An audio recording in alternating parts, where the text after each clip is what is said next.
नमस्कार। MPPSC quiz में आप सभी का स्वागत है।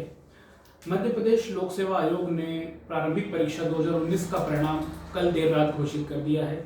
जो भी उम्मीदवार सफल हुए हैं उन्हें हार्दिक हार्दिक शुभकामनाएं, और जो किसी भी कारण से प्रारंभिक परीक्षा की उत्तीर्ण सूची में अपनी जगह नहीं बना पाए हैं उन्हें मैं एक ही बात कहना चाहूँगा कि निराश न हो, किसी भी प्रकार की टेंशन न लें, न ज़्यादा सोचें, क्योंकि अगले 7-8 दिन में ही हो सकता है आपके सामने 2020 का नया नोटिफिकेशन हो, जिसकी संभावना काफ़ी प्रबल है। अगले हफ्ते कैलेंडर अपडेट होने की और 31 दिसंबर के पहले नए नोटिफिकेशन आने की पूरी संभावना है। इसलिए जो भी लोग इस प्रारंभिक परीक्षा में सफल नहीं हुए हैं वो अपनी कमर कस लीजिए, क्योंकि नया मौका तुरंत आपका इंतजार कर रहा है। उसके लिए आपको ज़्यादा इंतजार नहीं करना होगा। तो जो 2019 का रिजल्ट है उसके बारे में मैं कहना चाहूँगा कि उसको लेकर काफ़ी गफलत की स्थिति बनी हुई है। कुछ लोग आरक्षण को लेकर अभी भी तरह तरह के सवाल उठा रहे हैं। तो देखिए, कोर्ट और पीएससी का ये जो मुद्दा है उसमें आप कुछ नहीं कर सकते। मैंने पहले भी आपको सीधे शब्दों में ये कहा था कि एमपीपीएससी तुरंत एग्जाम ले लेगा, जैसा कि वो 2015 में कर चुका है और 2019 की प्री में भी कर चुका है। लोग अप्रैल मई का अनुमान लगा रहे थे, लेकिन एग्जाम 12 जनवरी को हुई। लोग तब भी बोल रहे थे कि एग्जाम आगे बढ़ेगी, लेकिन लोक सेवा आयोग ने 12 जनवरी को एग्जाम ली है। तो इसलिए आप सभी के लिए यही अच्छा होगा जो 2019 की मेंस देने वाले हैं कि आप लोग तैयारी करें, मेंस के हिसाब से करें, क्योंकि आपको फरवरी में भी परीक्षा देना पड़ सकती है और मार्च में तो लगभग देना ही है। तो आप फरवरी ही भी माने, फरवरी में भी आपको एग्जाम देना पड़ सकती है। अब जहाँ तक बात है कि हाँ, कट ऑफ की जो है, तो कट ऑफ हाई गया है, जिसका सिलेक्शन हुआ वो एग्जाम देगा, जिसका नहीं हुआ वो अगली एग्जाम की तैयारी करें। सीधा सा ये फंडा है, उसमें आप किसी भी प्रकार की गफलत में ना रहें, ना ज़्यादा सोचें। जो कट ऑफ जाना था वो जा चुका है। अब आप पास्ट में जाके उसको प्रिवेंट नहीं कर सकते, आगे क्या सुधार सकते हैं आप उस पर सोचिए। तो अगली प्री आपके सामने है, उस पर ध्यान दीजिए। अभी 2 लगातार वीडियो आएंगे, एक 2019 की मेंस की स्ट्रेटेजी को लेकर आएगा और एक 2020 की प्री की स्ट्रेटेजी को लेकर आएगा। हाँ, इस रिजल्ट में मैं एक बात जरूर कहता चलूं कि यदि कोर्ट के 14% पर आता है तो ओबीसी का जो कट ऑफ है वो 1 से 2 प्रश्न बढ़ने की उम्मीद रहेगी। लेकिन जो बाउंड्री पे हैं वो भी पढ़ाई नहीं छोड़ेंगे, मेंस की ही पढ़ाई करेंगे। अगर भगवान न करे, अगर आपका रिजल्ट आपके अनुरूप नहीं आता है, जो फाइनल रिजल्ट आएगा, ये प्रोविजनल रिजल्ट था, उसमें लिखा हुआ है, तो भी 70% लगभग सिलेबस 2019 और 2020 का सेम है। लोग कह रहे हैं कि सिलेबस चेंज हुआ है। आप ध्यान से देखिए, 2019 और 2020 का सिलेबस चेंज नहीं हुआ है, सिर्फ मॉडिफाई हुआ है। उन्होंने सिलेबस को एक तरीके से जमा दिया है, टॉपिक आपको क्लियर कर दिए हैं, काफी आसान बना दिया है उस सिलेबस को। तो सिलेबस चेंज नहीं हुआ है। आपकी ये 2019 की तैयारी 80% लगभग 2020 में काम आएगी। तो आपका कोर्स तो वैसे ही कंप्लीट हो जाएगा। तो इसलिए किसी भी गफलत में ना पड़ते हुए आप अपनी पढ़ाई जारी रखिए। अभी तक आप इतनी गफलत में थे, रिजल्ट कब आएगा, 27% पर आएगा, 24% पर आएगा, काफी टाइम बर्बाद कर चुके हैं। जिन्होंने इस टाइम का सदुपयोग किया उनसे पूछिए, आत्मविश्वास से लबरेज हैं वो लोग, कोर्स कंप्लीट कर चुके हैं, टेस्ट सीरीज लग चुकी है उनकी। और जिसने समय बर्बाद किया वो अब पछता रहा है। रिजल्ट आ चुका है, कब मेंस होगी। तो इसलिए अभी भी वक्त है, समझ जाइए।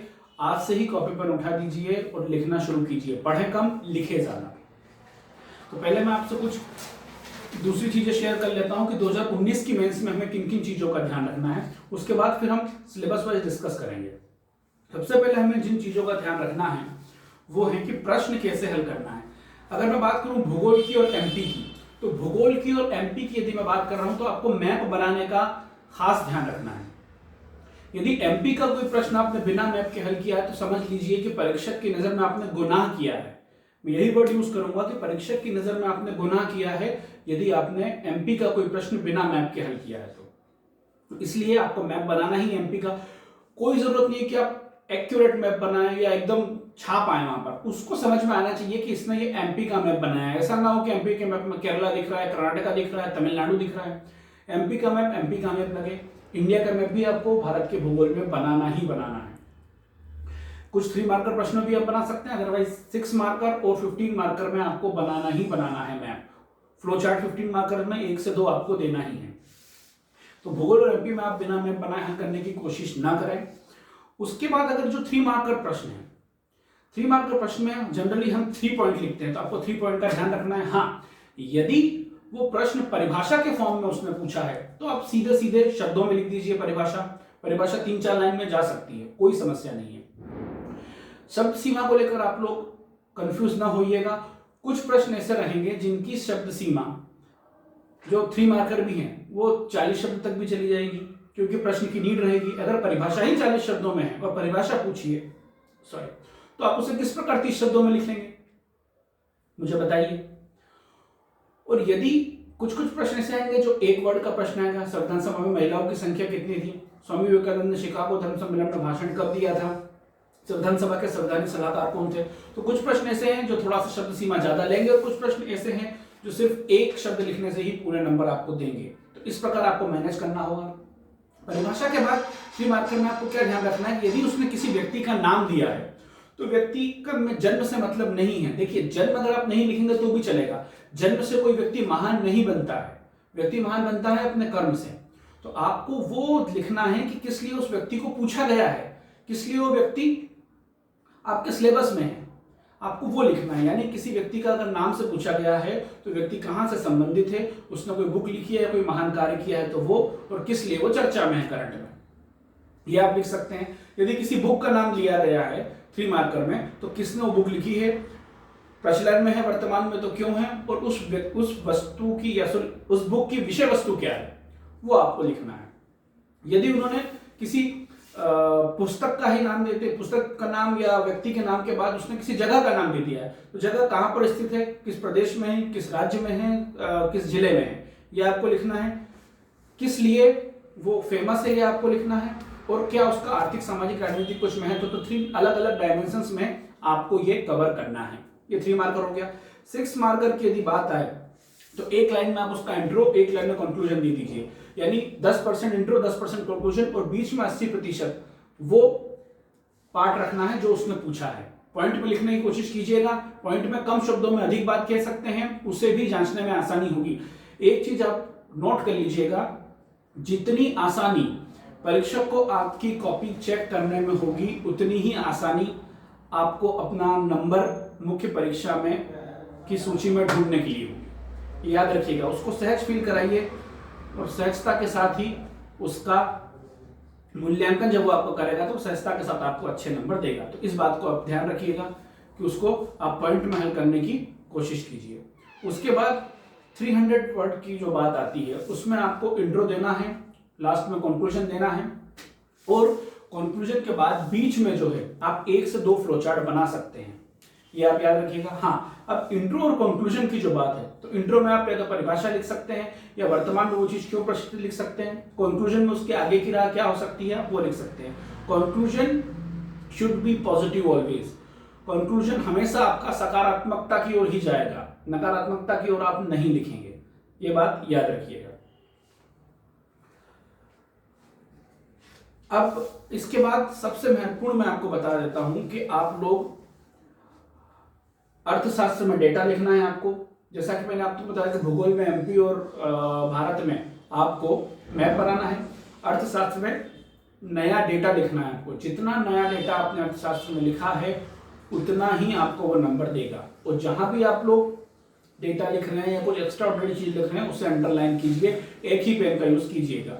इथिक्स में करंट से जोड़िए। करंट में इथिक्स के बहुत मामले आते हैं जहां पर आदर्श आचार संहिता का मामला है, सहानुभूति का मामला है, सहानुभूति का मामला होता है, समानुभूति का मामला होता है, उसको आप कोट करके लिखिए और उसको अंडरलाइन कीजिए। इथिक्स को आप करंट से बहुत अच्छे से जोड़ सकते हैं। उसके बाद ये सब चीजें तो हो गई, और सबसे महत्वपूर्ण शर्त मेंस परीक्षा में उत्तीर्ण होने की एक ही है, वो है कि आपको पेपर पूरा करना है। बिना पेपर करे आप उम्मीद ही मत करिए कि आपका इंटरव्यू की सूची में नाम आएगा। आपको पेपर पूरा करना है। पेपर पूरा करने के बाद ही आप ये उम्मीद कर सकते हैं कि आपका नाम इंटरव्यू की सूची में आएगा।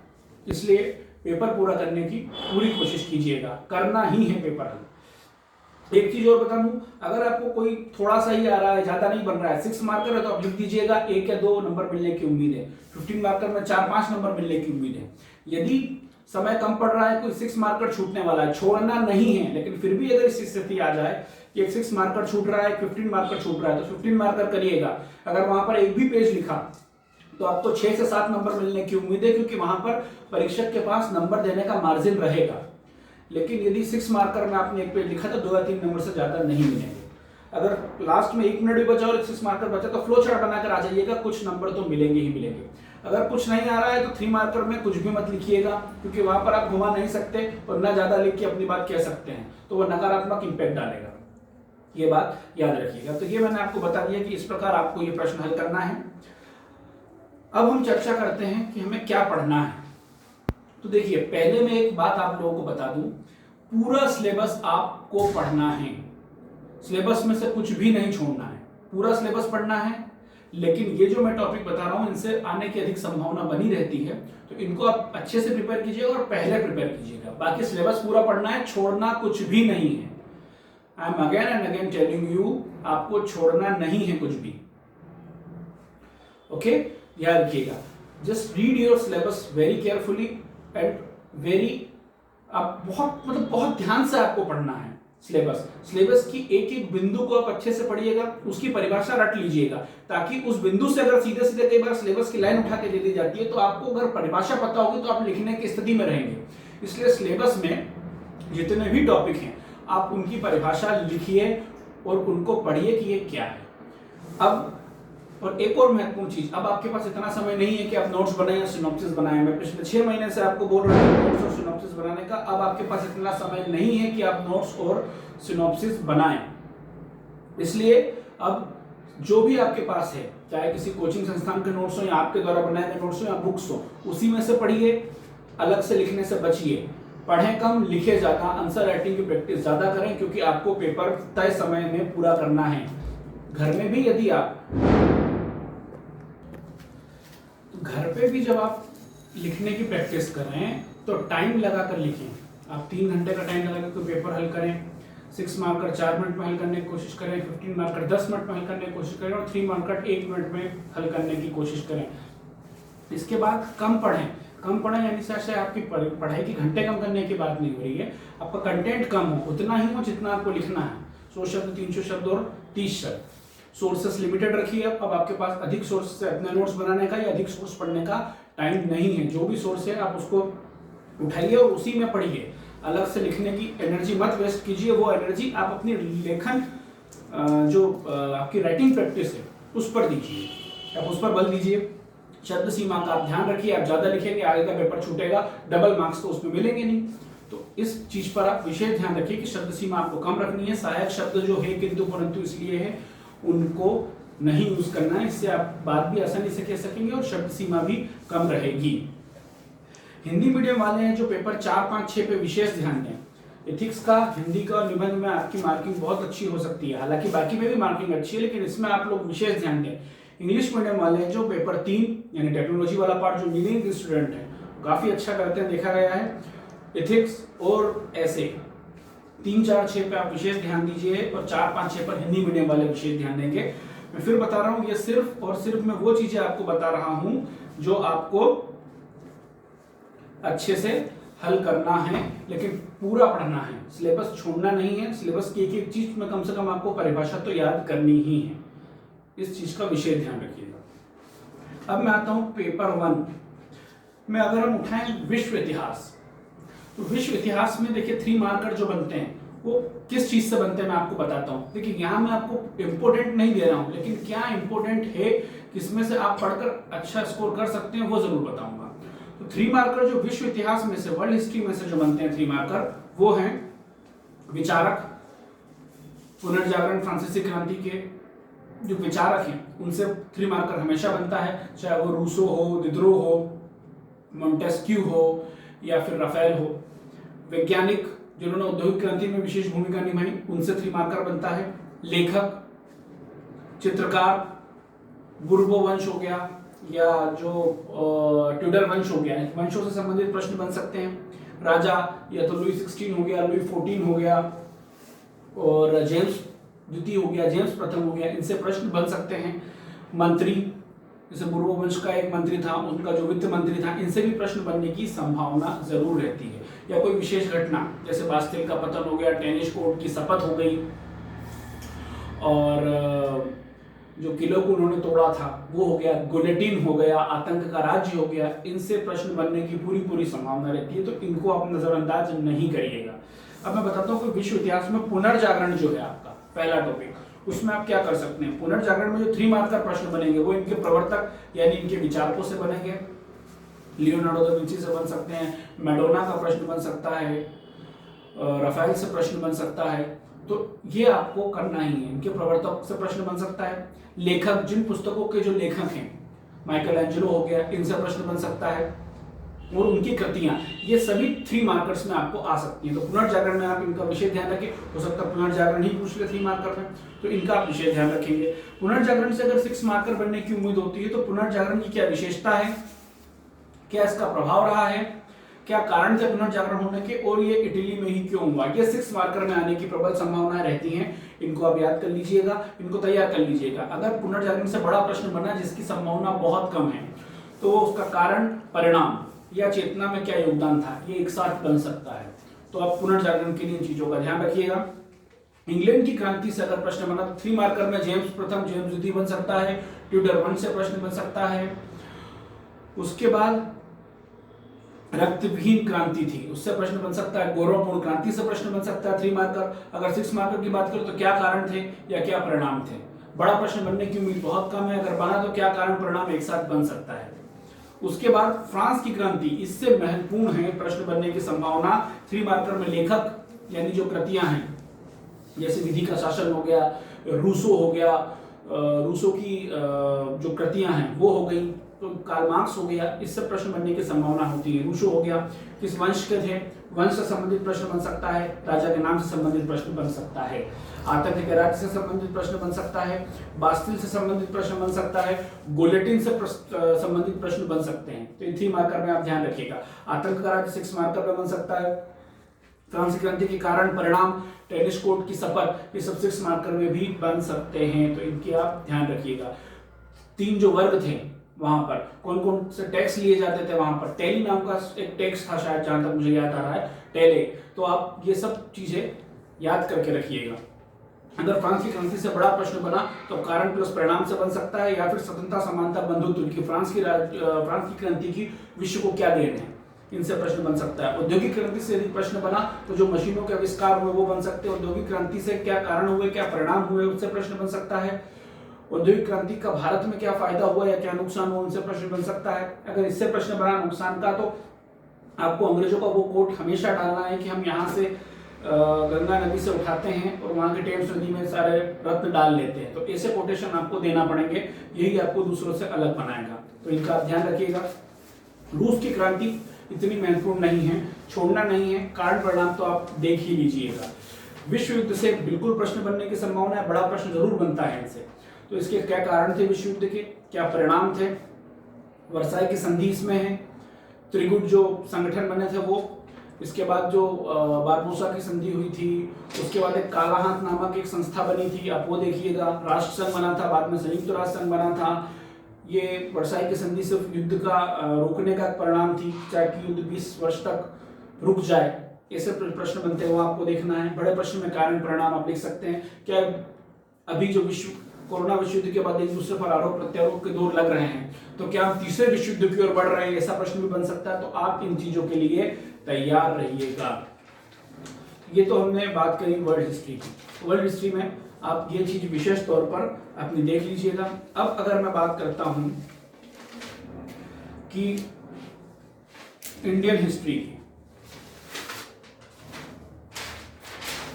इंडियन हिस्ट्री में आपको क्या क्या पढ़ना है, तो देखिए इंडियन हिस्ट्री की यदि मैं बात करूं तो प्रागैतिहासिक शब्दावली है कि पुरापाषाण काल क्या है, नवपाषाण काल क्या है, मध्यपाषाण काल क्या है, 3 मार्कर में बन सकता है। या प्रागैतिहासिक भारत पर टिप्पणी लिखिए, 6 मार्कर में बन सकता है। 3 मार्कर के आप अनुसार याद कीजिएगा, 6 मार्कर आप अपने आप बना लेंगे। हड़प्पा के स्थलों के नाम या उनके खोजकर्ता के नाम में से 3 मार्कर प्रश्न जो है वो आ सकता है। तो 3 मार्कर प्रश्न जो आएगा वो आएगा कि कालीबंगा क्या है, हड़प्पा क्या है, लोथल क्या है, मोहनजोदाड़ो क्या है, यहाँ पर वहां पर जो चीजें मिली है, बृहत स्नानागार आ गया, विशाल अन्नागार आ गया, इनसे प्रश्न बनने की विशेष संभावनाएं रहती हैं, चाहे वो उसकी खोज से संबंधित हो ये हड़प्पा सभ्यता से संबंधित हो। हड़प्पा सभ्यता की व्यापार से आ गया। हड़प्पा सभ्यता से अगर कोई 6 मार्कर बनता है तो वो उसके नगर नियोजन से बन सकता है। उसके बाद नगर नियोजन के बाद उनका आर्थिक सामाजिक राजनीतिक स्थिति क्या थी, मनोरंजन के साधन क्या थे, बन सकता है। उसके बाद उसका काल क्या था, बन सकता है। कार्बन C24, कार्बन C14 से प्रश्न बन सकता है। तो ये 3 मार्कर जो हैं ये आप विशेष रूप से तैयार कर लीजिएगा। हड़प्पा सभ्यता से एक 3 मार्कर बनने की संभावना रहती है। नगर नियोजन से 6 मार्कर भी बन सकता है। इसके नगर नियोजन को आप स्मार्ट सिटी से जोड़ सकते हैं। सभ्यता की राजनीतिक आर्थिक स्थिति से प्रश्न मैंने आपको बता दिया। वेदों से प्रश्न बन सकता है। ऋग्वेद, सामवेद, यजुर्वेद, अथर्ववेद पर 3 मार्कर्स आ सकते हैं। दशराग की युद्ध पर 3 मार्कर आ सकता है। गायत्री मंत्र पर 3 मार्कर आ सकता है। 10वें मंडल पर 3 मार्कर आ सकता है। पुरुष सूक्त पर 3 मार्कर आ सकता है। 4 रणों पर 3 मार्कर आ सकता है। तो इन चीजों को आप याद करके रखिएगा। इसके अलावा उपनिषद, पुराण, वेदांत, इन पे भी 3 मार्कर बनने की पूरी संभावना है। तो आप लोग ये सब याद करके रखिएगा। चारों वेदों को संहिता कहा जाता है। संहिता से प्रश्न बन सकता है तो आपको चारों वेद लिखना होंगे। वैदिक काल, उत्तर वैदिक काल में अंतर, सामाजिक, आर्थिक, राजनीतिक रूप से क्या अंतर आया, धार्मिक रूप से क्या अंतर आया, उनकी परंपरा और रीति रिवाजों में क्या अंतर आया, इस पर प्रश्न बन सकता है। महाजनपद के नाम जो अंगुत्तर निकाय में मिलता है, अंगुत्तर निकाय क्या है, प्रश्न आ सकता है। अंगुत्तर निकाय क्या है, प्रश्न आ सकता है। 3 मार्कर में आप लोग देख लीजिएगा। महाजनपद पूरी 16 लिखने को आ सकता है, बड़े प्रश्न के रूप में या 6 मार्कर के रूप में। और स्पेशली मगध राज्य के उत्कर्ष के कारण, या मगध आपके 3 मार्कर में मगध महाजनपद दे सकते हैं। एमपी में जो महाजनपद थी, छेदी, बुंदेलखंड या फिर अवंती, इससे प्रश्न बनने की संभावनाएं बनी रहती हैं। मगध राज्य के उत्कर्ष के कारण वहां का शासक बोल दिया मैंने। जैन धर्म के सिद्धांत, महावीर स्वामी पे प्रश्न आ सकता है। सत्य, अहिंसा, अस्तेय परिग्रह पे संभावना बनी है। इनके तीर्थंकरों पर संभावना बनी है। संलेखना, संधारा पर प्रश्न बन सकता है। बौद्ध धर्म में मध्य मार्ग प्रतिपदा पे प्रश्न बन सकता है। और गौतम बुद्ध पे प्रश्न बन सकता है। 3 मार्कर। जैन बौद्ध धर्म की तुलना कीजिए, समानता के आधार पर ये प्रश्न बनने की प्रबल संभावना है। इनके सिद्धांत पर प्रबल संभावना है प्रश्न बनने की। और इसके बाद जो अगला है, जो जैन धर्म के जो है वो सिद्धांत, उन पर प्रश्न बनने की संभावना है। आप याद रखिएगा कि जैन धर्म को और बौद्ध धर्म को अच्छे से पढ़िए। सिकंदर के भारत पर आक्रमण, तो पोरस पर प्रश्न बन सकता है। सिकंदर पर प्रश्न बन सकता है। उसके बहु के ऊपर नामक घोड़े पर प्रश्न बन सकता है। झेलम नदी पर प्रश्न बन सकता है। और हाइडेस्पीच का युद्ध, विदिस्ता के युद्ध पर प्रश्न बन सकते हैं। सिकंदर के बाद आने के बाद युद्ध में क्या कारण रहे वहां पर आने के भारत में, और क्या परिणाम रहे उसके जाने के बाद, प्रश्न बन सकता है। मौर्य साम्राज्य की क्या स्थिति थी, सामाजिक, आर्थिक, राजनीतिक और प्रशासनिक स्थिति मौर्य साम्राज्य की। टैक्सेशन में क्या स्थिति, इससे प्रश्न बनने की पूरी संभावना है। 6 मार्कर देख लीजिएगा। चंद्रगुप्त पर प्रश्न बन सकता है, चंद्रगुप्त मौर्य पर। अशोक पर प्रश्न बन सकता है, अशोक का प्रशासन, अशोक का धर्म और बौद्ध धर्म के रूप में अशोक, ये प्रश्न बन सकता है। पतन के कारण मौर्य काल में प्रश्न बन सकता है। शुंग वंश से प्रश्न बनने की संभावना है। पुष्यमित्र शुंग की, पतंजलि की, उनकी क्योंकि उनकी राजधानी विदिशा थी, तो चूंकि वो मध्य प्रदेश से संबंधित थे इसलिए उनको भी प्रश्न बनने की संभावना है। इंडो यूनानी जो थे उनमें मिनांडर में प्रश्न बन सकता है। वार्तालाप जो हुआ था नागसेन मिनांडर का, जो मिलिंद पन्नों से प्रश्न बन सकता है। इंडो यूनानी संस्कृति का भारत पर क्या प्रभाव पड़ा, इससे प्रश्न बन सकता है, खासकर मूर्ति कला के रूप में। कुषाण में कनिष्क का रेशमी मार्ग और बौद्ध धर्म के रूप में कनिष्क प्रश्न बन सकता है। संगम साहित्य पर प्रश्न बन सकता है, पांड्य के विशेष संदर्भ में। आप देख लीजिएगा। गुप्त साम्राज्य को स्वर्णिम युग क्यों कहा जाता है, समुद्रगुप्त और चंद्रगुप्त द्वितीय से प्रश्न बन सकता है। समुद्रगुप्त भारत का नेपोलियन क्यों है, समुद्रगुप्त को महान सम्राट क्यों कहा जाता है, समुद्रगुप्त की प्रयाग प्रशस्ति पर, उसकी विजय पर लेख आ सकता है। चंद्रगुप्त द्वितीय के दरबार में जो नवरत्न थे, चूंकि उज्जैन से संबंधित है, प्रश्न आ सकता है। अलग अलग कालिदास, वरामीर, अमर सिंह पे प्रश्न आ सकते हैं। गुप्तकालीन प्रशासन पर प्रश्न बन सकता है। स्वर्णिम युग क्यों है, तो प्रश्न बनता ही बनता है।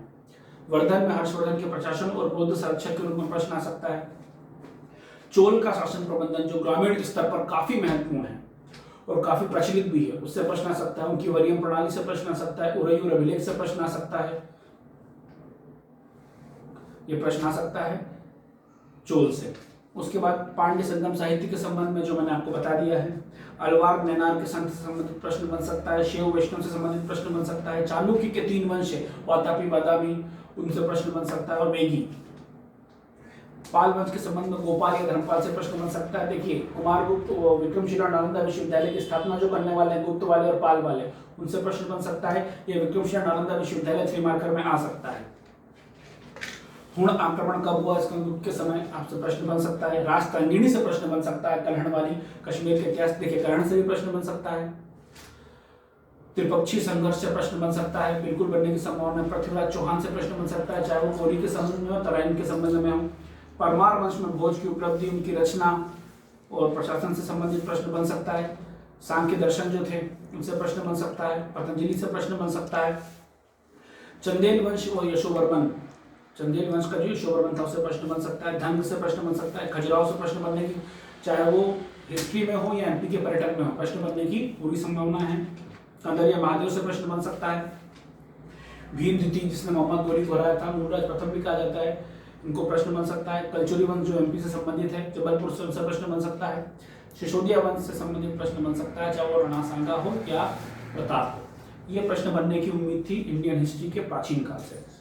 मध्यकाल की यदि मैं बात करूं तो कासिम से प्रश्न बन सकता है। उस समय दाहिर था लेखक, दाहिर वहां का शासक था, वहां से प्रश्न बन सकता है। जजिया लिया उन्होंने, प्रश्न बन सकता है। कासिम के अरब आक्रमण का प्रभाव क्या रहा, ये प्रश्न बन सकता है। देखिए ये मैं आपको बता रहा हूँ कि सीधे सीधे प्रश्न बन सकते हैं, इनको तो आप तैयार कर ही लीजिएगा। अगर इनसे नहीं भी बना तो इनसे संबंधित, जैसे मैंने बताया कासिम, तो दाहिर भी मैंने ले लिया, जजिया भी मैंने ले लिया, प्रभाव क्या हुआ ये भी मैंने लिया, तो इनसे प्रश्न बनने की संभावना कहीं न कहीं प्रबल है। तो आप लोग इसे अच्छे से तैयार कर लीजिएगा। गजनी के प्रभाव, गजनी के आक्रमण, जो गजनवी ने आक्रमण किया था उसके क्या कारण थे, क्या प्रभाव थे, उसमें आप जयपाल देख लीजिएगा और सोमनाथ देख लीजिएगा। उसके बाद गजनी की यदि हम बात करें, उसके बाद गजनी की यदि हम बात करेंगे तो गजनी के बाद गौरी आया। तो गौरी के आक्रमण के क्या कारण थे, क्या प्रभाव थे, उसमें चंदावर का युद्ध देख लीजिएगा, तराइन का युद्ध देख लीजिएगा। गुलाम वंश से क्या प्रश्न बन सकता है, एवं 3 मार्कर में आ सकता है। 3 मार्कर में जितने भी इनके शासक थे सब आ सकते हैं। इल्तुतमिश 3 मार्कर में आ सकता है, 6 मार्कर में उसके कार्य आ सकते हैं। बलबन 3 मार्कर में आ सकता है, 6 मार्कर में उसके कार्य या राजत्व सिद्धांत 40 सदर आ सकता है। रजिया सुल्तान 3 मार्कर में आ सकती है। ऐबक ने जो इमारतें बनाई थी 2.5 कोस या 2.5 दिन का झोपड़ी जो समथिंग कुछ थी, ऐसा ही आप लोग देख लीजिएगा, उसमें प्रश्न बनने की संभावना है। अलाउद्दीन की बाजार नियंत्रण नीति, उसका प्रशासन, सिकंदर सानी उसको कहा जाता था, प्रश्न आ सकता है। उसके प्रशासनिक सुधार आ सकते हैं। इमारतें जो इनके काल में बनी, जैसे अलाउद्दीन खिलजी ने अलाई दरवाजा बनाया, तो ये सब जो है वो आप पढ़ लीजिएगा। खालसा भूमि क्या थी, सल्तनत कालीन कर कौन कौन से लगते थे, खलीफा से किसने उपाधि ली, खलीफा क्या होता था, MBT यानी मोहम्मद बिन तुगलक की योजनाएं, उसका शासन प्रबंधन और उसका मूल्यांकन कीजिए। क्या एक मूर्ख राजा था या ईमानदार था, उसकी सोच आगे की थी, प्रश्न बन सकता है। इब्न बतूता पर प्रश्न बन सकता है। विजयनगर पर प्रश्न बन सकता है, चाहे वो चारों संगम तारो तुलु वंश हो, हरिहर बुक्का हो, हजारा विठल स्वामी मंदिर हो, कृष्णदेव राय हो और राक्षस तगड़ी या बेनीहट्टी का युद्ध हो, प्रश्न बनने की पूरी संभावना है। जजिया, जकात, खराज, खुम्स जो 4 कर थे सल्तनत कालीन पर प्रश्न बन सकता है। सल्तनत कालीन मालवा, गुजरात, मेवाड़, मध्य प्रदेश क्या था, सल्तनत कालीन प्रश्न बन सकता है। सूफी लोगों की क्या देन है भारत को, उन पर प्रश्न बन सकता है। भक्ति आंदोलन के कारण प्रभाव को इसके प्रमुख संत रामानुजाचार्य, कबीर और रामानंद, इनसे प्रश्न बनने की संभावना है। गुरु नानक और सिख से मोस्ट IMP है कि प्रश्न बनेगा, क्योंकि अभी जो सिख का मूवमेंट चल रहा है, चाहे वो किसान आंदोलन के चलते चल रहा हो या उसको कोई भी नाम दे सकते हैं, जिस भी विचारधारा के आप हैं, तो इनसे प्रश्न बनने की, गुरु नानक से प्रश्न बनने की जो है वो प्रबल संभावना है, याद रखिएगा। अब मैं आता हूँ मुगल प्रशासन। मुगल प्रशासन में सभी शासक के नाम 3 मार्कर्स में आप लोग याद कर लीजिएगा। 3 मार्कर में सभी शासक के प्रश्न बनने की संभावना है। मिश्रित संस्कृति, यानी कि मुगल जब भारत आए तो यहाँ की संस्कृति पर उनका क्या प्रभाव पड़ा और उन पर यहाँ की संस्कृति का क्या प्रभाव पड़ा, ये मिश्रित संस्कृति का उद्भव जो आपका टॉपिक है, तैयार कर लीजिएगा। बाबर के सभी युद्ध तैयार करिएगा। हुमायूं शेरशाह सूरी के युद्ध, शेरशाह सूरी की प्रशासनिक व्यवस्था और शेरशाह सूरी का एक कथन कि मुट्ठी भर बाजरे के लिए मैं सारा हिंदुस्तान खो बैठता, ये भी आपको करना है, ये प्रश्न बन सकता है। सिकंदरी गज जो नापने का तरीका था उनका, वो ग्रैंड ट्रंक रोड का प्रश्न आ सकता है। अकबर की धार्मिक नीति, राजपूत नीति, 16 कुल की नीति, दीन इलाही धर्म, इबादत खाना, अकबर ने जो महान कार्य किए, पानीपत की लड़ाई लड़ी, जिन जिन प्रथाओं का अंत किया, चाहे दास प्रथा हो या प्रजा प्रथा हो, जजिया का सम्मान करना हो। अकबर एक महान सम्राट क्यों, प्रश्न बन सकता है। अकबर के नौरत्न, टोडरमल का स्थायी बंदोबस्त में प्रश्न बन सकता है। अकबर के मनसबदारी, अकबरनामा जो बुक है अबुल फजल वाली, आप देखिए। वीर सिंह मुंडेला पर प्रश्न बन सकता है 3 मार्कर। हिंदू पुस्तकों के, चाहे वो महाभारत हो रामायण हो, जो अनुवाद हुए हैं, भगवत गीता का भी हुआ है, उन पर प्रश्न बन सकता है।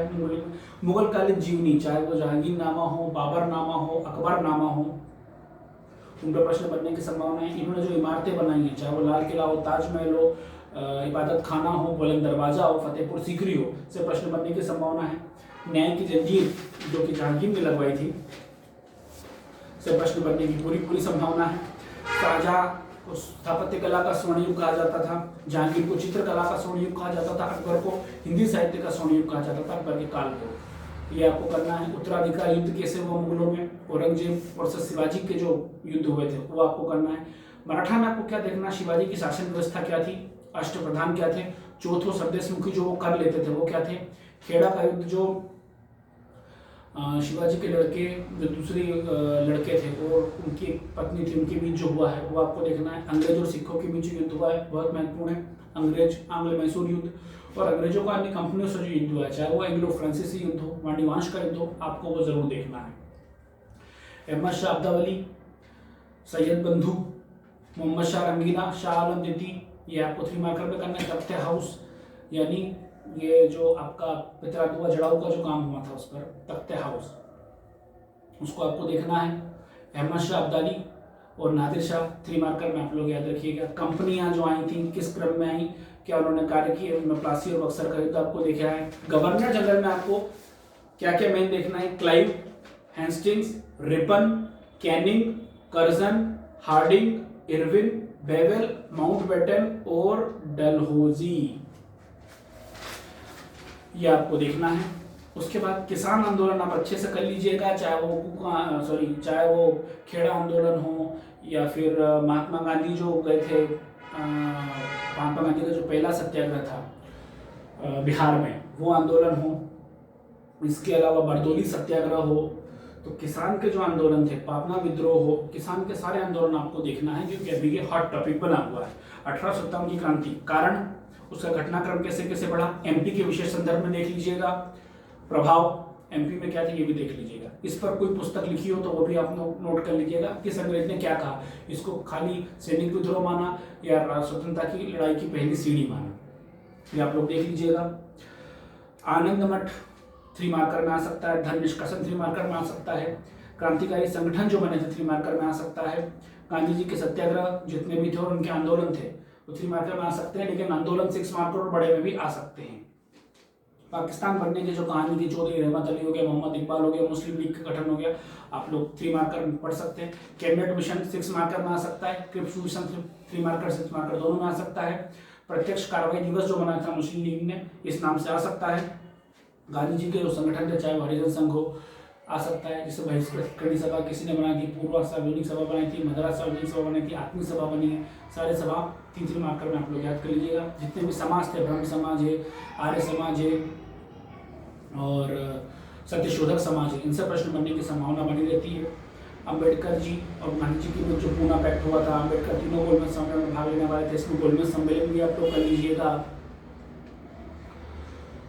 उसके बाद कांग्रेस की स्थापना, उनके अधिवेशन संबंधित प्रश्न बन सकता है। पत्र पत्रिकाएं, चाहे वो अमृत बाजार पत्रिका हो और जेम्स हिक्की द्वारा जो प्रेस की स्थापना हो, इसके अलावा राजाराम मोहन राय ने जो प्रेस की स्थापना की थी और जो बुक निकाली है वो पढ़ लीजिएगा। राज्यों का पुनर्गठन कैसे हुआ, मध्य प्रदेश कैसे बना, प्राचीन मध्य व आधुनिक में एमपी क्या था, प्राचीन काल में क्या एमपी था, आधुनिक में क्या एमपी था और मध्यकाल में एमपी की स्थिति क्या थी, आप लोग करिएगा। एमपी की सांस्कृतिक विरासत, चाहे वो प्रागैतिहासिक काल से लेकर अभी तक आपको देखनी है। कला, परंपरा और गीत, क्या कला है, कौन से क्षेत्र में क्या कला प्रचलित, चाहे वो स्थापत्य कला, वहाँ की परंपरा क्या है, उनका खान पान क्या है, उनके देवता क्या है, किस प्रकार के गीत गाए जाते हैं, किस प्रकार का नृत्य किया जाता है, ये आपको देखना है। एमपी के पर्व और उत्सव क्या है, आप लोग प्री में भी पढ़ते हैं या थोड़ा सा आपको डिटेल में जाना होगा क्योंकि आपको लिखना है।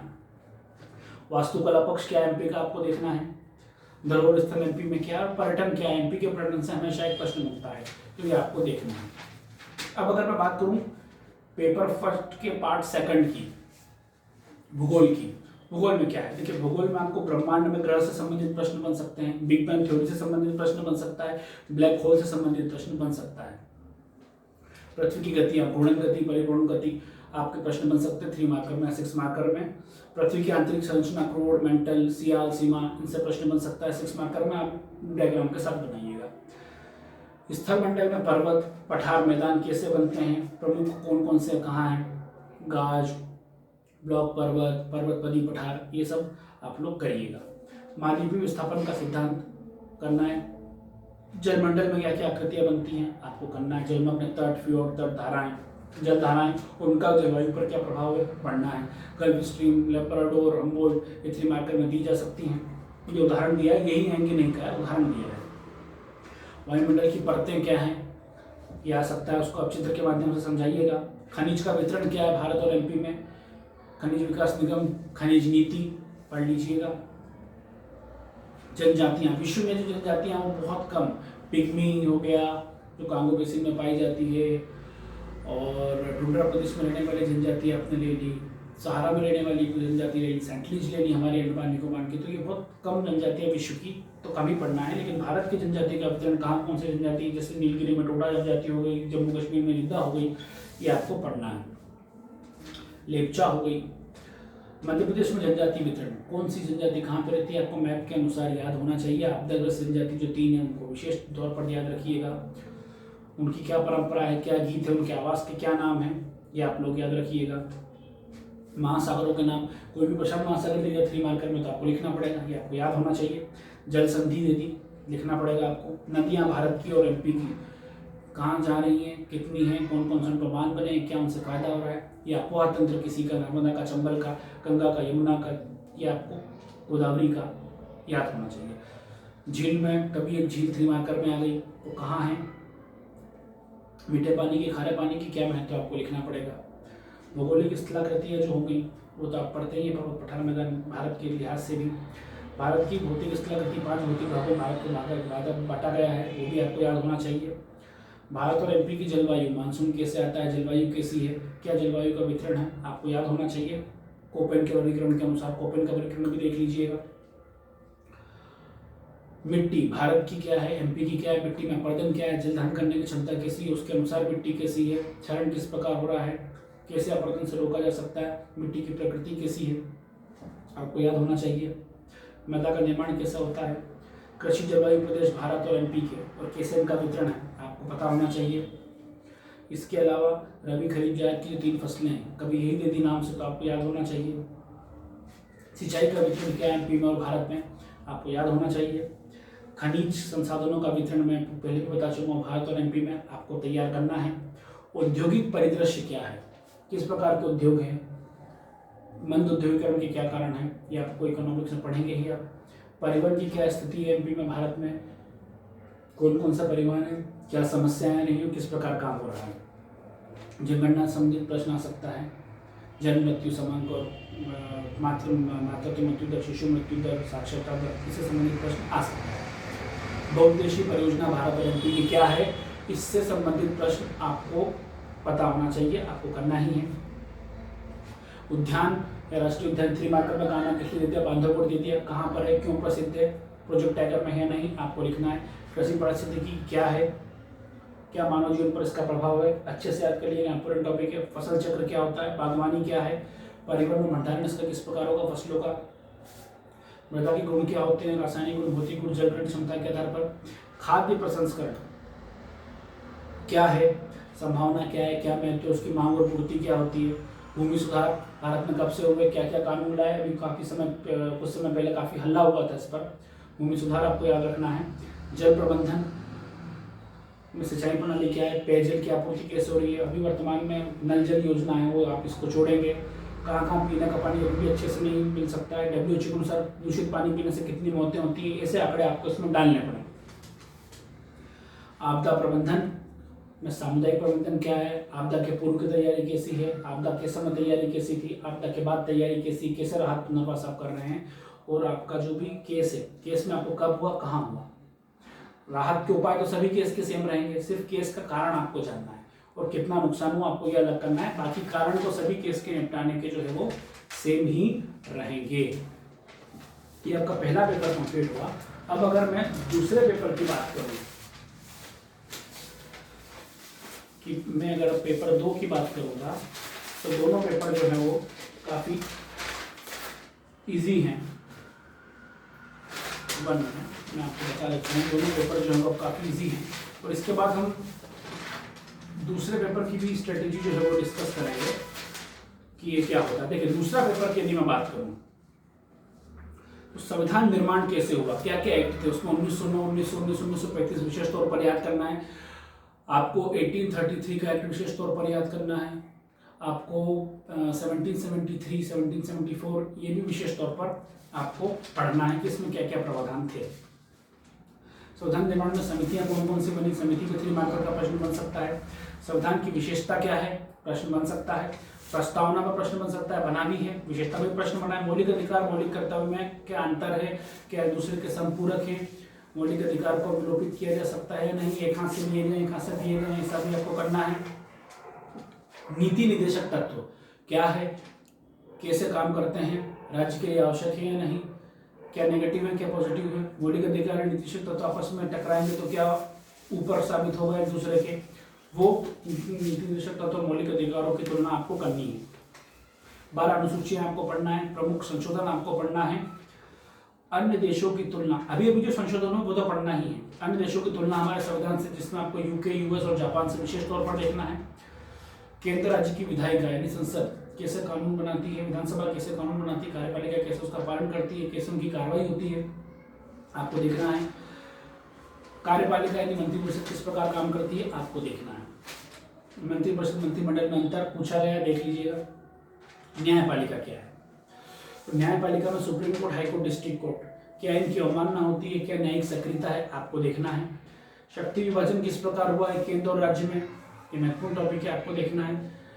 तीन सूचियां होती है, समवर्ती सूची, राज्य सूची, केंद्र सूची, आपको ये देखना है तीनों सूची। स्थानीय स्वशासन, अभी एमपी में चुनाव आ भी रहे हैं। नगर निगम के सरपंच के, तो आपको 73, 74 अनुच्छेद याद करना है। लोकपाल, लोकायुक्त प्रश्न बन सकता है। पीआईएल प्रश्न बन सकता है, क्योंकि आप एमपीपीएससी में देखते हैं कितनी पीआईएल लग रही है, तो पीआईएल से प्रश्न बन सकता है। उसके बाद एक टॉपिक है आपका जवाबदेही और अधिकार। तो ये देखिए, ये तो आप एथिक्स में भी पढ़ेंगे, है ना, ये तो आप एथिक्स में भी पढ़ते हैं। जवाबदेही क्या है, अधिकार क्या है, पारदर्शिता क्या है, तो ये जो है एथिक्स में भी काम आएगा आपके। यहाँ पे आपको प्रतिस्पर्धा आयोग और जितने भी आयोग दिए हैं, उपभोक्ता फोरम, महिला आयोग, SC ST आयोग, सारे आपको पढ़ना है। ये आपकी 20 की प्री में भी काम आएंगे। उद्देश्य, कार्य, उद्देश्य आयोग में आपको पढ़ना क्या है, जो भी आपके मेंस के हिसाब से जो आयोग है उनमें क्या पढ़ना है, किस उद्देश्य से बनाया गया था, कब बनाया गया था, इसका हेड ऑफिस कहाँ है, चेयरमैन अभी कौन है, इसके कार्य प्रमुख क्या है। प्रमुख कार्य जो आपको लिखना हो लिखना, जो आपको सरल लगे लिखना, क्योंकि सभी प्रमुख हैं इसीलिए आयोग में है। उद्देश्य भी जो आपको छोटे लगे, जो सरल लगे वो लिखे, क्योंकि उद्देश्य प्रमुख है तभी आयोग का उद्देश्य है। तो इसलिए आपकी मर्जी, आप जैसा उसको याद करना चाहें आप कर सकते हैं। आयोग की संरचना कैसी है ये भी आपको याद करना है। उसके बाद पारदर्शिता, जवाबदेहिता, जो मैंने आपको बताया, RTI क्या है, कैसे लगती है, ये एथिक्स में भी आप पढ़ेंगे। राजनीतिक दल क्या है, राजनीतिक दल किस प्रकार काम करते हैं और कैसे उनका चिन्ह बढ़ता है, कैसे निर्वाचन आयोग उन पर नियंत्रण रखता है, याद देखेंगे। प्रणाली, राजनीतिक में दल प्रणाली क्या है, कैसे काम करती है, उनकी भागीदारी कैसे होती है शासन प्रशासन में, इस पर भी आपको काम करना है। निर्वाचन आयोग की संरचना क्या है, क्या कार्य करता है, क्या सुधार है, राजनीतिक दल के लिए क्या क्या काम करता है, ये आपको देखना है। निर्णय प्रक्रिया में जनता की भागीदारी क्या है, ये आपको देखना है।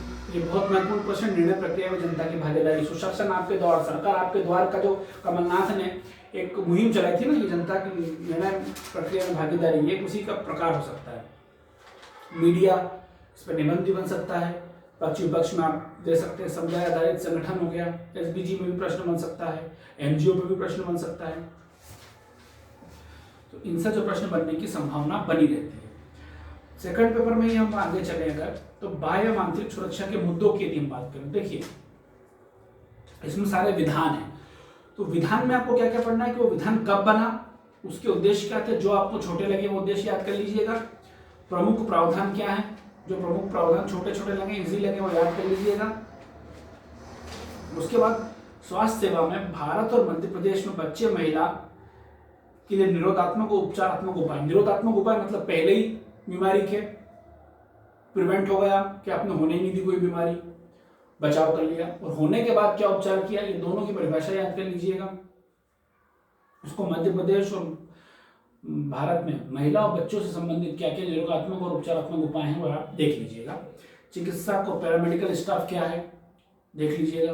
ग्रामीण क्षेत्र में स्वास्थ्य सेवा क्या है, क्या स्थिति है, इसमें प्राथमिक केंद्र होता है, सामुदायिक स्वास्थ्य केंद्र होता है, जिला चिकित्सालय होता है, तो ये क्या पिरामिड कैसे आकार का बनता है वो आप लोग देख लीजिएगा कि कैसे चल रहा है ये काम। आशा कार्यकर्ता प्रश्न बन सकता है। कुपोषण क्या कारण है, क्या प्रभाव है, और पूरक पोषण हेतु क्या सरकारी कार्यक्रम चलाए जा रहे हैं आपको देखना है। प्रतिरक्षा तकनीक क्या है, संक्रामक असंक्रामक रोग क्या है, संक्रामक रोग क्या है। अब संक्रामक कोरोना के कारण बहुत महत्वपूर्ण हो गया है, बीमारी कोरोना का बहुत महत्वपूर्ण हो गया। विषाणु याद कर लीजिएगा, वैक्सीन याद कर लीजिएगा। बहुत समय पहले मैंने कोरोना को लेकर एक गाइडलाइन डाली थी, कुछ प्रश्न डाले थे, आप उसको देख लीजिएगा। उसमें आपको सारे प्रश्न कौन कौन से बन सकते हैं मिल जाएंगे। जन्म दर, मृत्यु दर, WHO, WTO जैसी संस्था कोरोना के संदर्भ में आपको देखना है। यदि मैं शिक्षण पद्धति की बात करूं तो मानव विकास संसाधन मंत्रालय क्या था, उच्च शिक्षा क्या काम कर रही है अभी, तकनीकी शिक्षा क्या है, व्यावसायिक शिक्षा क्या है, बालिका हेतु और वंचित वर्ग हेतु क्या मुद्दे हैं, निषज्जन हेतु क्या मुद्दे हैं, इनकी परिभाषा भी सबकी याद रखिएगा, निषज्जन, वंचित वर्ग, इन सबकी। शिक्षा नीति वाला वीडियो जरूर देख लीजिएगा, शिक्षा नीति सारी क्लियर हो जाएगी, उससे प्रश्न बनने की संभावना बनी रहेगी। 5+3+3+4 ये क्या है, ऐसा प्रश्न बनाया जा सकता है। मानव संसाधन विकास, इसमें जितनी संस्थाएं NCERT, UGC, ICSE आपको पढ़ना है, वही क्या उद्देश्य, कब स्थापित हुई, कल्याणकारी कार्यक्रम वृद्धजन के लिए क्या है, MP और भारत के गवर्नमेंट के, निःशक्तजन के लिए क्या है, और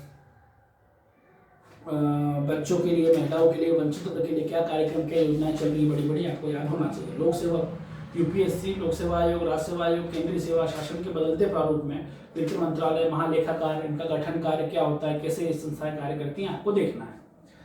संगठन की बात करें तो UNO, IMF, World Bank, Asia Development Bank, SAARC, BRICS, WTO, इन सबको भारत के संदर्भ में याद करना है। एक तो कि कौन इनका चेयरमैन है, कितने इनके सदस्य हैं, कहाँ पर इसका मुख्यालय है, क्या इसके उद्देश्य, क्यों स्थापित किया गया था, और भारत से इसके क्या संबंध है, ये आपको देखना ही देखना है।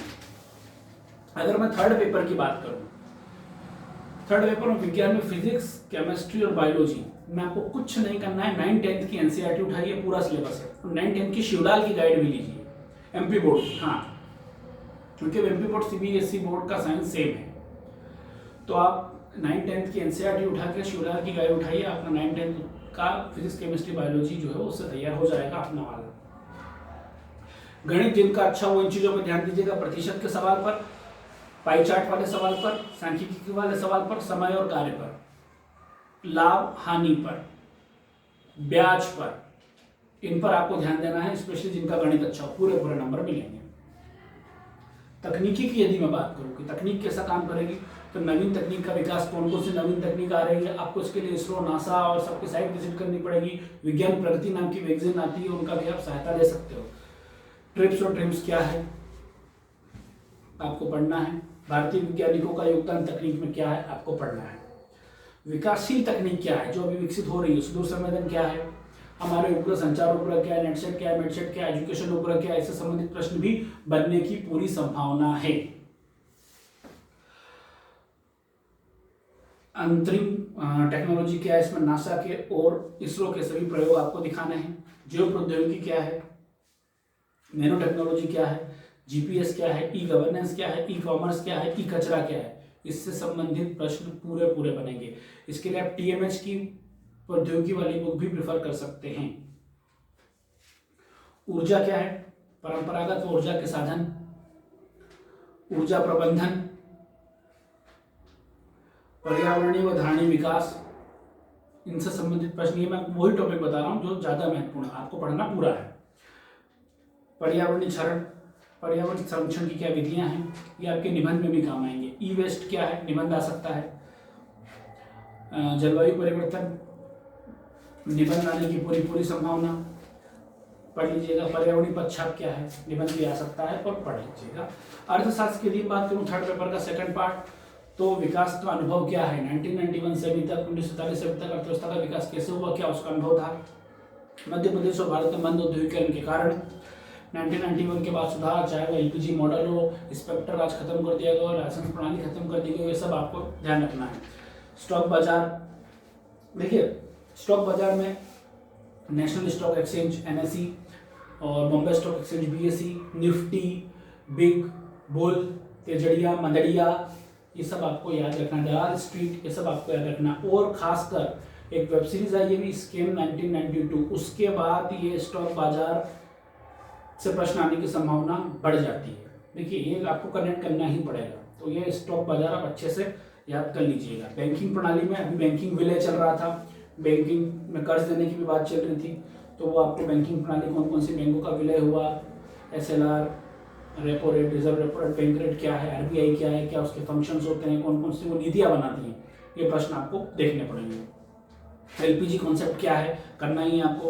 अर्थव्यवस्था के संबंध में वर्तमान में क्या चुनौतियां हैं, क्योंकि भारत की अर्थव्यवस्था भी डामाडोल है, पूरे विश्व की अर्थव्यवस्था भी डामाडोल है, इसलिए अर्थव्यवस्था के सामने क्या चुनौतियां भारत के संदर्भ में आपको देखना है। नियोजन देखना है, राष्ट्रीय आय क्या है, कैसे गणना की जाती है, क्या उसमें तकलीफ आती है, देखना है। मुद्दे क्या है, राष्ट्रीय आय क्या आपको देखना है। गरीबी, बेरोजगारी, पलायन आपको पढ़ना ही पढ़ना है। सहकारिता आंदोलन क्या है, पढ़ना है। सब्सिडी क्या होती है, पढ़ना है। PDS यानी लोक वितरण प्रणाली, पब्लिक डिस्ट्रीब्यूशन सिस्टम क्या है, टारगेट PDS क्या है, पढ़ना है। इसके लिए सुझाव भी देना पड़ेंगे आपको। खाद्य सुरक्षा क्या है, पढ़ना है। खाद्य कानून जो था 2013 में पढ़ लीजिएगा। बफर स्टॉक क्या होता है, क्यों किया जाता है। अभी किसान आंदोलन के कारण सब्सिडी, PDS, खाद्य सुरक्षा, सहकारिता, पलायन, बफर स्टॉक बहुत ही महत्वपूर्ण मुद्दे हैं किसान आंदोलन को देखते हुए, मैं आपको बता रहा हूं, इसको पढ़ लीजिएगा। ये आपका थर्ड पेपर कंप्लीट हो गया है। थर्ड पेपर कंप्लीट होने के बाद अब मैं आता हूं फोर्थ पेपर पर, जो है आपका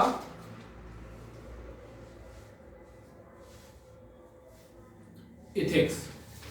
फोर्थ पेपर जो आता है वो आता है आपका इथिक्स। इथिक्स के बाद इथिक्स में आपको देखिए बहुत महत्वपूर्ण मैं आपको टॉपिक बता रहा हूं। देखिए छोटा पेपर है, हिंदी इंग्लिश मीडियम वाले दोनों ही इसमें अच्छे नंबर ला सकते हैं, तो आप लोग अच्छे से इसको देखिएगा। लोक प्रशासन में नैतिक मूल्यों का क्या महत्व, सीधा सीधा प्रश्न बनता है, तैयार कर लीजिएगा। लोक प्रशासन में सद्गुण का क्या महत्व है, प्रशासन में सद्गुण का क्या महत्व है, सीधा सीधा प्रश्न बनता है, रट लीजिएगा। रटना ही है, क्योंकि रटा हुआ ही वहां आप टाइम में लिख पाएंगे। समझने गए, पेपर छूटा, आप बाहर, कड़वा सच, तो इसलिए रट के ही जाइएगा। लिखने पर अधिक फोकस करिएगा। अब ज्यादा सोर्स के चक्कर में मत पड़िएगा। Again and again I am telling you, अब आपको लिमिटेड सोर्स रखने हैं, लेस इज मोर, याद रखिएगा। सत्यनिष्ठता, उत्तरदायित्व, पारदर्शिता, नैतिक तर्क, नैतिक दुविधा, ईमानदारी, ये सब जितनी भी वर्डिंग है ना एथिक्स की, याद कर लीजिएगा। केस स्टडी में भी काम आएगी, और बीच बीच में जब आप एथिक्स का कोई बड़ा प्रश्न हल करेंगे 15 मार्कर वाला, या सॉरी 10 नंबर वाला, जो 15 प्रश्न आएंगे उसमें ये काम में आएगी ही आएगी। नैतिक तर्क, नैतिक दुविधा क्या है, ये आपको कई बार नैतिक दुविधा वाली चीजें आपकी केस स्टडी में भी आ जाएंगी, वहां पर आपको बताना पड़ेगा ये नैतिक दुविधा और इस प्रकार हल करेंगे, तो आपको यहां से वहां पे काम आएगा। जितना अच्छा आपका ये बेस बनेगा उतने ही अच्छे आप नंबर लाएंगे केस स्टडी में। नैतिक मार्गदर्शक के रूप में अंतरात्मा क्या काम करती है, आप अच्छे से पढ़ेंगे। आचरण संहिता, आचार संहिता क्या है, अच्छे से आप पढ़िएगा, अच्छे से काम होगा। उच्च मूल्यों का पालन क्यों अच्छा है प्रशासन में, क्योंकि प्रशासन में हम देख रहे हैं कि आजकल मूल्यों में गिरावट आ रही है, नैतिक मूल्य कम होते जा रहे हैं, इसलिए हमको उच्च मूल्य प्रशासन में रखना बहुत जरूरी है, और हमको ये रखना ही होंगे, इसलिए ये पढ़िएगा। करंट को आप ऐड करिएगा। आप देखते हैं करंट में कई ऐसे मुद्दे आते हैं, जैसे टोल पे कई बार भिड़ जाते हैं नेता, टोल पे कई बार भिड़ जाते हैं हमारे प्रशासनिक अधिकारी, ऐसे आप उदाहरण दीजिए। कुछ प्रशासनिक अधिकारी जैसे अशोक खेमका साहब हो गए, दीपक रावत साहब हो गए, गौरव तिवारी साहब हो गए, इनका आप उदाहरण दे सकते हैं। नाम न लिखें, पर कुछ ऐसे उदाहरण दीजिए आप, जिनसे कि प्रशासन में निष्पक्षता, वस्तुनिष्ठता, सत्यनिष्ठता, ईमानदारी झलके, क्योंकि इसीलिए इसी आधार पर इस एथिक्स को यूपीएससी में जो था आपके एमपीपीएससी में शामिल किया गया है। तो आप लोग करंट से इसको जोड़िएगा, करंट में कई ऐसे मुद्दे हो जाते हैं, सुप्रीम कोर्ट के डिसीजन भी आप जोड़ सकते हैं। देखिए दार्शनिक की अगर मैं बात करूं तो पहले मैं आपको ये बता देता हूं कि दार्शनिक में आपको पढ़ना क्या है। दार्शनिक में जन्म मृत्यु भले ना याद रहे, क्यों प्रसिद्ध थे याद है, किस धर्म से थे याद रखिएगा, उनके सामाजिक आर्थिक राजनीतिक विचार क्या थे, धार्मिक विचार क्या थे, सभी के। किसी का शिक्षा से संबंधित विचार हो सकता है, गांधी जी का ट्रस्टीशिप थ्योरी हो सकता है, किसी का एकात्म मानववाद हो सकता है। उनकी प्रसिद्ध थ्योरियां शॉर्ट में पॉइंट वाइज याद करना, आपको ज्यादा बड़ा नहीं जाना है, सीधे शॉर्ट में आप याद रखिएगा। उसके बाद ये प्रशासन में क्या काम आती है इनकी सीख, ये महत्वपूर्ण है। आप किसी भी टॉपिक को ले लीजिएगा, चाहे उनका सामाजिक विचार पूछा जाए, आर्थिक विचार पूछा जाए, राजनीतिक विचार पूछा जाए, या फिर उनका धार्मिक विचार पूछा जाए, इनका प्रशासन में क्या महत्व है ये आपको याद रखना है। प्रशासन में क्या काम है आपको याद रखना पड़ेगा। उसके बाद कौन कौन से महत्वपूर्ण है विचारक, गौतम बुद्ध, महावीर, गुरु नानक, कबीर, टैगोर की शिक्षा नीति, राय, राजा राम मोहन राय, स्वामी दयानंद सरस्वती, विवेकानंद, गांधी जी अंबेडकर, राधा कृष्णन और मौलाना अब्दुल कलाम आजाद। ये सब चीजें आपको इन पे तो महत्वपूर्ण फोकस रखना है, पढ़ना सब है। मनोवृत्ति क्या होती है, कैसे बनती है, कैसे बदलती है, और रूढ़िवादिता और पूर्वाग्रह क्या है, इसमें भी आपको ध्यान रखना है कि रूढ़िवादिता और पूर्वाग्रह क्या है और यह कैसे काम करता है, इस पर भी आपको याद रखना है। उसके बाद की यदि मैं बात करूं तो वो क्या होगा, सामवेगिक बुद्धि कैसे काम करती है। पूर्वाग्रह रूढ़िवादिता प्रशासन में याद रखिएगा, बहुत काम आएगी। इसको आप उदाहरण देके भी लिख सकते हैं, गांव का, या पूर्वाग्रह सकारात्मक हो सकता है, नकारात्मक, रूढ़िवादिता सकारात्मक नकारात्मक, ये दोनों आपको लिखना है। उसके अलावा केस स्टडी में भी ये दोनों चीजें काम आएंगी। सामवेगिक बुद्धि वाली में बात करूं, सहिष्णुता, समानुभूति, सहानुभूति, निष्पक्षता याद कर लीजिएगा। सामवेगिक बुद्धि कैसे काम आएगी केस स्टडी को भी हल करने में। भ्रष्टाचार क्या है, कैसे होता है, कारण प्रभाव उपाय, यूएनओ की क्या परिभाषा है, चार्टर क्या था, कैसे परिवार कम कर सकता है भ्रष्टाचार कम करवाने में भूमिका, तो वो आपको याद रखना है। प्रकरण केस स्टडी में क्या, अधिक से अधिक यही शब्दावली का प्रयोग करो, सत्यनिष्ठता, ईमानदारी, वस्तुनिष्ठता और सहानुभूति, समानुभूति और निष्पक्षता, सहिष्णुता, इन प्रश्नों का ज्यादा उत्तर करना है, मतलब ज्यादा प्रयोग करना है। करंट से जोड़ें कि वर्तमान में कुछ समय पहले ऐसा मुद्दा आया था, उसमें यह हुआ था, करंट से आप जोड़ें। दुविधा हो, कभी नैतिक दुविधा वाली चीज हो तो आपको बताना पड़ेगा कि ये नैतिक दुविधा है, दोनों में नुकसान हो रहा है, लेकिन आपको कम नुकसान वाली चीज चुनना है। सामाजिक सरोकार से निर्णय लेना है, याद रखना है। स्टेप बाय स्टेप करो, ये समस्या आई तो आपने इसका उत्तर दिया, इसके बाद ये समस्या है, इसका उत्तर दिया, पॉइंट वाइज भी बना के कर सकते हो। स्टेप बाय स्टेप चलिए आप, ताकि उसको भी पढ़ने और समझने में आसानी हो कि आपने स्टेप बाय स्टेप अच्छे से समझ के समस्या को, केस को, उसका उत्तर दिया है। समस्या क्या है, तोड़ तोड़ के हल कीजिए। मान के चलिए कि आप किसी जगह अधिकारी हैं और अधिकारी के साथ आपके कार्य क्षेत्र में किसी का बाल विवाह हो रहा है, तो अब बाल विवाह तो आपने रोक दिया, सीधा यही है कि आप बाल विवाह रोक देंगे। लेकिन क्या है, ये रूढ़िवादिता की समस्या भी है, अशिक्षा की समस्या भी है, वहां पर जागरूकता की कमी की समस्या भी है, तो आपको तोड़ तोड़ के इसको हल करना है। तो आप स्टेप बाय स्टेप चलिए। आपको किसी ऐसे शब्द लिखना है कि यह समस्या जो है वो अशिक्षा की है, रूढ़िवादिता की, तो आप उसको स्टेप बाय स्टेप हल करेंगे। ये हो गया आपका एथिक्स। हिंदी की यदि मैं बात करूं पेपर 5 की, पल्लवन और संक्षेपण, इसमें आपको क्या करना है कि जो मूल बात कही गई है ना, आपको उसी पर अड़िग रहना है। अब जैसे मूल बात करते करते मैं गया कि आज चंद्रमा बहुत सुंदर लग रहा है, जैसे कि हमने पृथ्वी पर एक थाली रखी, हम पृथ्वी पर हैं, थाली रखी, उस पानी में चांद दिख रहा है, तो ऐसा लग रहा है कि चांद मानो जमीन पर उतर आया है। जो फालतू की बातें होती है ना, वो वाली, तो हमको उसमें नहीं पढ़ना है। चांद सुंदर लग रहा है, वो मूल था, हमको मूल पर रहना है। उसने, लेखक ने क्या उपमा दी है, आपको उस पर नहीं जाना है पल्लवन संक्षेपण में, ये बात याद रखिएगा। आप अपने मूल बात पर अड़िग रहिएगा। संधि समास प्रश्न बन सकता है और बनता ही आ रहा है। विराम चिन्ह में बड़ा प्रश्न भी बन सकता है, अच्छे से तैयार करिएगा। हाँ, हिंदी में अशुद्धियां कम करिएगा, नहीं करिएगा बहुत ज्यादा अच्छी बात है। हिंदी में अशुद्धियों की गलती वो निकलती है, नंबर कटते हैं। शासकीय अशासकीय पत्र, विज्ञापन, आदेश, स्पष्टांकन अच्छे से तैयार कीजिएगा। एक बार याद रखिए, कोई शासकीय अशासकीय पत्र आया लिखने के लिए या कोई सिचुएशन दी है, उसमें अपना नाम या डेट ऐसा कुछ भी नहीं लिखिएगा, अवश्य लिख दीजिएगा, डेट कुछ मत लिखिएगा, ठीक है। फिर वो आपकी पहचान बताने वाली स्थिति हो जाएगी, कॉपी चेक नहीं होगी, प्रॉब्लम हो जाएगी। हो चुका है आयोग में ऐसा। पत्र का एक नमूना बना दिया कि डॉट डॉट डॉट डॉट लगा के फिल इन द ब्लैंक्स रिक्त स्थान करके एक नमूना बना दिया और साथ में एक उदाहरण के लिए पत्र भी दे दिया, ताकि दोनों स्थिति हो जाए, वो कंफ्यूज न हो कि मैं किसमें नंबर काटूं या देना, उसको कंफ्यूज होने की स्थिति में रखना ही नहीं है, क्योंकि हिंदी में बहुत समय रहेगा आपके पास। टिप्पणी लेखन, एथिक्स में समय कम पड़ता है, याद रखिएगा, एथिक्स में समय सफिशिएंट नहीं होता ज्यादा, तो उस हिसाब से पेपर कीजिएगा, पेपर पूरा करना ही है। टिप्पणी लेखन अच्छे से करिएगा, शब्दावली पूरे आपको मतलब चॉकलेट नंबर है ये 15, लेना ही लेना है। ट्रांसलेशन जितना उतना कीजिए, जो लाइन नहीं बन रही वो लाइन छोड़ दो, अगली लाइन को कूद जाओ, लेकिन अच्छे से नंबर लेना है, कुछ भी मत लिखना। मुहावरे कहावतें 5 आने ही आने हैं, अच्छे से याद कर लो। मुहावरे कहावतें, विलोमार्थी, पर्यायवाची शब्द, इसको आप थोड़ा थोड़ा रोज रोज 2-2 3-3 भी करते जाएंगे ना, तो एग्जाम तक आपके पर्याप्त हो जाएंगे और वर्डन भी नहीं पड़ेगा कि अलग से इनको याद करना है। तो ये तकनीक अपना लो। तद्भव तत्सम शब्द क्या है, क्या है, इसका तद्भव क्या होगा, इसका तत्सम क्या होगा और उनकी परिभाषा याद कर लीजिएगा, इससे प्रश्न बनने की पूरी संभावना रहती है। निबंध, हिंदी में आपको 150 स्कोर करना है, हिंदी मीडियम वालों को कम से कम, तो आप इंग्लिश मीडियम वालों से कम्पीट कर पाएंगे। इंग्लिश मीडियम वाले भी स्कोर अच्छा कर रहे हैं आजकल हिंदी में। निबंध 1000 शब्द वाला लिखना सरल है, 250 शब्द वाले कठिन है, क्योंकि अगर आप भटकते हो तो 250 शब्द पूरे हो जाएंगे, खत्म हो जाएंगे शब्द। 1000 में आप भटक के वापस भी आ सकते हो, हालांकि भटकना नहीं है, उदाहरण दे रहा हूँ। ये नहीं कि भैया आपने भटकने का कहा था तो पहले हम भटके फिर हम लाइन पे आए, ऐसा नहीं करना है। 1000 शब्द।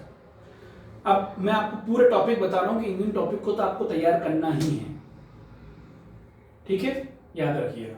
ये तो कोई ये नहीं बता रहा कि 1000 शब्द का 250 शब्दों का, प्रॉपर बता रहा हूं टॉपिक, आप लोग तैयार कर लीजिएगा। आतंकवाद, नक्सलवाद, राष्ट्रवाद, डिजिटल इंडिया, आत्मनिर्भर भारत, मेक इन इंडिया,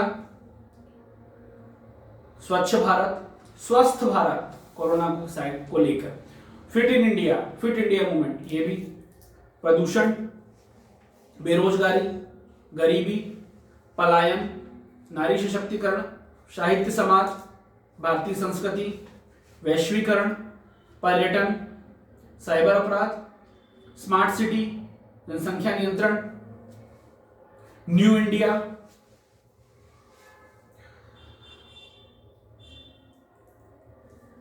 आंदोलन, जो भी किसान आंदोलन हो सकते उससे संबंधित कोई निबंध आ सकता है, सोशल मीडिया, शिक्षा, मीडिया, इनसे संबंधित प्रश्न आने की पूरी संभावना ही रहती है। तो ये हमने आज आपके साथ डिस्कस की बेंस की स्ट्रेटेजी, कि कैसे आपको पढ़ना है, किन किन टॉपिक पर ध्यान रखना है। इसके बाद आपको कुछ और, आप ग्रुप पर आंसर राइटिंग तो कर ही रहे हैं, ग्रुप पर अब आपको थोड़ी आंसर राइटिंग बढ़ाई जाएगी, आपको कम शब्दों वाले उत्तर के साथ साथ अधिक शब्दों वाले बड़े उत्तर भी दिए जाएंगे, जिससे आपकी जल्दी से जल्दी प्रैक्टिस हो सके। आप लोग अब एक काम कीजिएगा, ग्रुप वाले, जब भी आप ग्रुप में लिखते हैं तो घड़ी लगा के लिखिएगा, और ग्रुप में जब आप अपना आंसर भेज रहे हैं तो उसके ऊपर आपने ये आंसर कितने टाइम में कंप्लीट किया। देखिए, आपकी ईमानदारी आपके साथ है, व्यक्ति सबसे झूठ बोल सकता है, खुद से झूठ नहीं बोल पाता है, तो आपकी ईमानदारी आपके साथ है। तो आप कितने समय में आपने वो प्रश्न लिखा है, मतलब उत्तर लिखा है, वो आप लोग साइड में जरूर लिख के भेजिए, ताकि एनालिसिस कर सके कि आप कहां पर लैग कर रहे हैं, अच्छा लिख रहे हैं, जल्दी लिख रहे हैं, पेपर पूरा होगा या नहीं पूरा होगा। तो आप अभी से उस स्पीड को मेंटेन कर सकते हैं। जिस पेन से आप वहां लिखेंगे उसी पेन से अभी से लिखना शुरू कर दीजिए, उन्हीं कॉपी में लिखना चालू कीजिए जो कॉपी वहां पर आएगी। जैसे कि हमने आपको बताया था पहले भी, जैसे ऐसे जो पेजेस होते हैं, ये तो एमपीपीएससी क्विज के ही पेज हैं, तो ऐसे पेजेस पे ही आप लिखना शुरू कीजिए। जरूरी नहीं कि आप एमपीपीएससी के ही क्विज के पेज लें, ये ले तो बहुत ही अच्छी बात है, लेकिन ऐसे पेज पे लिखना शुरू कीजिए। तो आपकी स्पीड क्या चल रही है, आपके शब्द कहाँ पर 100 हो रहे हैं, कहाँ पर 300 हो रहे हैं, कहाँ पर 30 हो रहे हैं, ये आपको समझ में आएगा। जल्दी से जल्दी इसी प्रकार आप लिखना शुरू कीजिए। तो आगे किसी भी प्रकार का कैसा भी मेंस को लेकर कोई डाउट हो तो आप कुलदीप सर से बात कर सकते हैं, वो आपकी परेशानी को पूरी तरीके से हल करेंगे। अब यहाँ मैं अंतिम बात यही कहना चाहूँगा कि आप रिजल्ट के चक्कर में ना रहें। रिजल्ट प्रोविजन हो या फाइनल हो, प्रोविजनल हो या फाइनल हो, आप उससे मतलब मत रखिए। समय अब काफ़ी कम है, मेंस में जुट जाइए, क्योंकि मेंस कब सर पर आ जाएगा और कोर्स इतना है कि फिर आपको तकलीफ होगी। तो इसलिए इस वीडियो के साथ मैंने आपको बता दिया कि आपको कहाँ पर कैसे लिखना है, कौन सा प्रश्न कैसे हल करना है, किन किन चीज़ों पर ज़्यादा ध्यान देना है। आगे किसी भी समस्या में आप कुलदीप सर से बात कर सकते हैं। एमपीपीएससी क्विज हमेशा आपकी समस्या को हल करने के लिए तत्पर रहेगा। धन्यवाद।